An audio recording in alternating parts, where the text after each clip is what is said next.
अध्यक्षता में कैबिनेट की बैठक संपन्न हुई।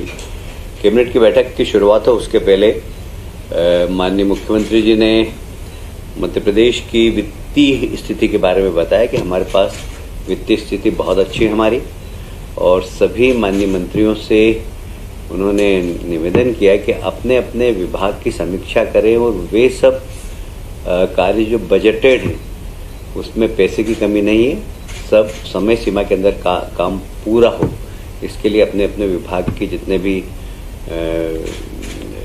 भी आपके बजटेड कार्य हैं उसकी समीक्षा करें। और इसलिए मुझे प्रसन्नता है कि बहुत ऐसा छप रहा था कि राज्य की वित्तीय स्थिति खराब है। मैं मीडिया के बंधुओं से विशेषकर कहना चाहता हूं कि मध्य प्रदेश सरकार की वित्तीय स्थिति बहुत अच्छी है। हमारे पास सभी योजनाओं के लिए पर्याप्त पैसा है। आज माननीय मुख्यमंत्री जी की एक बहुत ही महत्वाकांक्षी योजना पीएम श्री पर्यटन वायु सेवा, जितने भी पर्यटक स्थान हैं वहां जाने के लिए हवाई जहाज के माध्यम से पर्यटक अगर जाना चाहे तो जा सकेंगे। आज उसकी शुरुआत हो रही है पीएम श्री पर्यटन वायुसेना की। दूसरी ही एक पीएम श्री धार्मिक पर्यटन हेली सेवा है, ये हेलीकॉप्टर के द्वारा की जाएगी। अभी सबसे पहले इंदौर इसका केंद्र होगा और महाकाल और ओंकारेश्वर एक सर्किट बनेगा पूरा, और उसकी भी शुरुआत आज से हो रही है। ये इसकी आवश्यकता के अनुसार दूसरे पर्यटक स्थल पर और दूसरे धार्मिक स्थलों पर भी इसका विस्तार किया जा सकेगा। आज माननीय मुख्यमंत्री जी ने मंत्रिमंडल की एक समिति बनाई है जो हमारे अनुसूचित जाति और जनजाति की हॉस्टल्स हैं उनका स्तर ठीक हो और वहाँ पर ठीक गतिविधियाँ चले और वहाँ के विद्यार्थी जो रहने वाले उनको किसी भी प्रकार की असुविधा नहीं हो, उसको ध्यान में रखते हुए एक 3 सदस्यीय कमेटी बनी है। विजय शाह जी उस कमेटी के अध्यक्ष हैं, निर्मला भूरिया जी और दिलीप अहिरवार जी, तीनों मंत्री अपने सुझाव देंगे और अनुसूचित जाति और जनजाति के जितने भी हॉस्टल्स हैं उसमें अच्छी सुविधा हो, वहाँ के विद्यार्थियों को अच्छा वातावरण मिले, इसके लिए ये कमेटी अध्ययन करके और सुझाव देगी। आप सभी जानते हैं पिछले दिनों अयोध्या में राम लला की प्राण प्रतिष्ठा हुई, तब से अयोध्या का पर्यटन कई गुना 100 गुना लगभग बढ़ गया है। अब चित्रकूट भी लोग आना चाहते हैं और चित्रकूट का आधा हिस्सा उत्तर प्रदेश ने भी काम प्रारंभ चालू कर दिया। उन्होंने भी अपना एक प्राधिकरण बनाया है। आज की कैबिनेट में चित्रकूट नगर में एक विकास प्राधिकरण बनाने की घोषणा की है। उसमें पदों का सृजन किया जाएगा और प्रथम 20 करोड़ रुपए उनको कार्य संचालन हेतु दिए जाएंगे। जिला कलेक्टर को निर्देश दिए गए हैं कि वो उन्हें भवन उपलब्ध कराएं और चित्रकूट का विकास भी बहुत अच्छा हो, ये माननीय मुख्यमंत्री जी की इच्छा है। तो इसलिए इस प्राधिकरण के माध्यम से, क्योंकि वहाँ पर जो चित्रकूट का एरिया है उसमें नगरीय क्षेत्र भी है, ग्रामीण क्षेत्र भी है और अन्य विभाग भी है, उन सब के तालमेल के लिए बहुत ज़रूरी है कि एक प्राधिकरण बनाया जाए। तो ये प्राधिकरण बनाने के आज मंत्रिमंडल में निर्णय लिया गया है। मुरैना जिले में एक बहुत लंबे समय से अंबा पीनट मार्ग पर एक उच्च स्तरीय पुल लंबित था। वह लंबित इसलिए हो रहा था कि वहाँ कौन सी योजना थी वो? नहीं, रिवाइज एस्टीमेट थे, पर लंबित क्यों हो रहा था वो? उसका कारण था वहाँ पर कौन सी योजना है वो?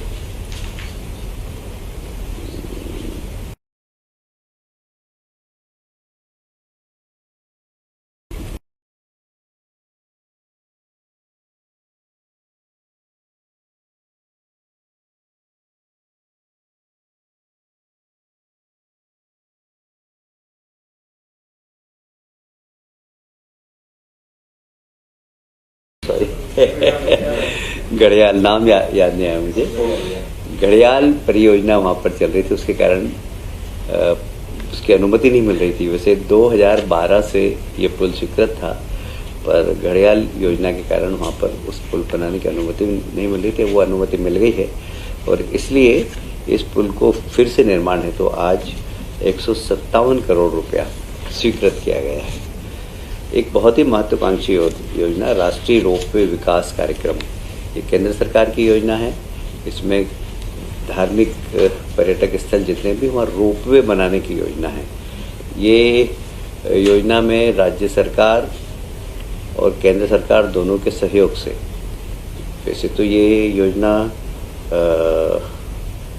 बीओटी प्रोसेस से होगी, पर इसमें रोड बनाना, उसमें वहाँ पर अन्य सुविधाएं उपलब्ध कराना, ये राज्य शासन की जवाबदारी है। और इसलिए ये रोपवे का मध्य प्रदेश में 3-4 स्थान हमने अभी चिन्हित किए हैं, जैसे railway station Mahakal, railway station से महाकाल मंदिर उज्जैन, ये एक बहुत ही रोपवे, ये बहुत महत्वपूर्ण, अब इस सिंहस्थ को ध्यान में रखते हुए इस पर जल्दी से काम किया जाएगा।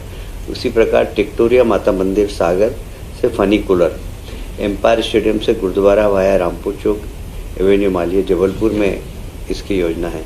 ऐसे ही सिविक सेंटर बलदेव बाग वाया मालवी चौक लाडौन बफौरा जबलपुर में, ये भी रोपवे के लिए अभी चिन्हित किया गया है। माननीय गडकरी जी जब जबलपुर आए थे, उन्होंने इस रोपवे की घोषणा भी की थी और इस पे आज कैबिनेट ने अपनी स्वीकृति प्रदान की।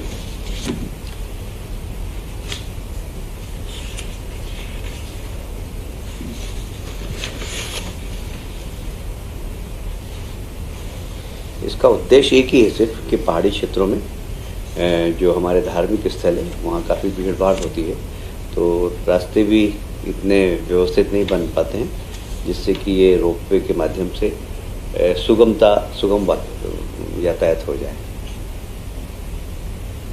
एक प्रधानमंत्री जी की जो ट्राइबल इलाके के अंदर समग्र विकास हो, तो उसमें पिछली बार भी हमने एक विषय को हमने कैबिनेट में पास किया था। इस बार फिर से वहाँ प्रत्येक ट्राइबल क्षेत्र के दूरस्थ इलाके तक भी सड़क का निर्माण केंद्र सरकार ने प्रति किलोमीटर 1 करोड़ रुपया निर्धारित किया है।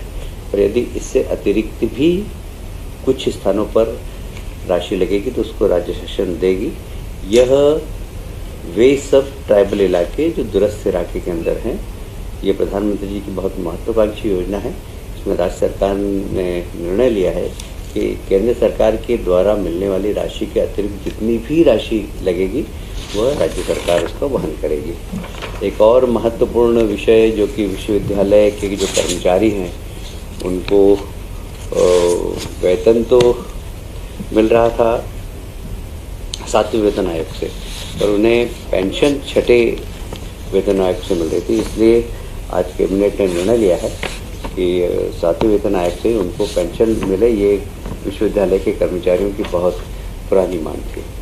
ऐसे ही प्रधानमंत्री ने जब केन बेतवा लिंक परियोजना नदी जोड़ो अभियान के अंतर्गत घोषणा की थी और हमारे लोकप्रिय मुख्यमंत्री जी और राजस्थान और केंद्र सरकार के मंत्री के बीच में एमओयू हुआ था, तो उसमें हमारा एक बहुत ही यूपी, एमपी और राजस्थान तीनों थे उसमें, तो उसमें बहुत ही अभी हमारे यहाँ इसमें जब 2004 में भारतीय जनता पार्टी ने सरकार बनाई, उस वक्त मध्य प्रदेश की सिंचाई क्षमता मात्र 7 लाख हेक्टर थी। आज लगभग 45 लाख हेक्टर से ज़्यादा है। इस योजना के माध्यम से 6,57,364 हेक्टर, मैं फिर से रिपीट करता हूँ, 6,57,364 हेक्टर सिंचाई इसमें सिंचित होगी।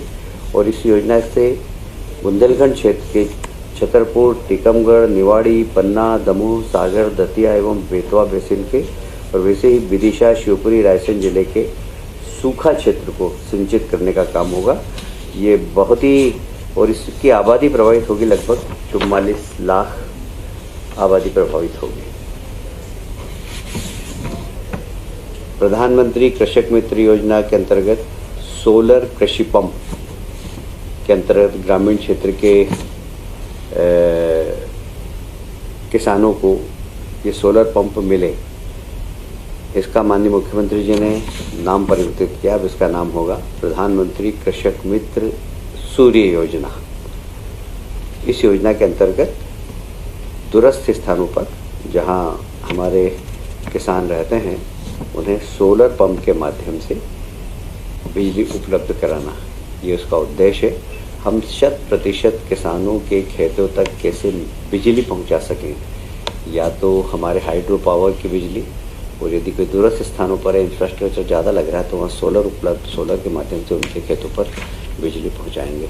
आज के कैबिनेट के निर्णय की यही निर्णय थे जो मैंने आपको सुना है। विश्वविद्यालय आज